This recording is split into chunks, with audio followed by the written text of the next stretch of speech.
This is the site where the future National Center for Truth and Reconciliation will be built. Once completed, the NCTR will be an international learning center where people from across Canada and around the world can come to learn the truth about residential schools. In the federal budget 2022, $60 million in funding was promised towards building the NCTR's new facility, and $28.5 million over 5 years will go to the NCTR to continue its work as they collect residential school records and support efforts to locate and identify unmarked graves at former residential school sites. This shouldn't have to be said, but it's important to hear that Canada believes you, because far too often you haven't been believed, or your reality is your truth has been consistently denied. Mark Miller, Minister of Crown Indigenous Relations, says the NCTR's work is critical to helping survivors, their families, and communities uncover the truth as they seek closure and healing at their own pace.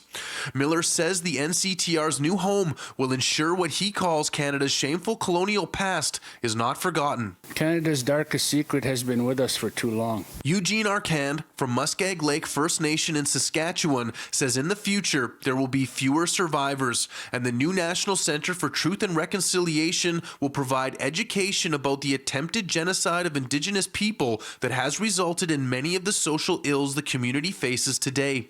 Once complete, the NCTR will be a home for sacred items, millions of historical records, and thousands of survivor statements gathered during the Truth and Reconciliation Commission. The importance of the National Center for Truth and Reconciliation is vital to the national memory of this country. Murray Sinclair, former senator and commissioner of the Truth and Reconciliation Commission, says the center was always intended to be an archive that could retain and document the truth so that anyone who wanted to learn it could, and anyone who denied what happened or discredited the stories of survivors would be faced with that truth. We have a huge gift that the world has been denied because they prevented us from giving it to them. The new center will be built on land gifted to the NCTR by the University of Manitoba. In Winnipeg, Mark Neufeld, City News.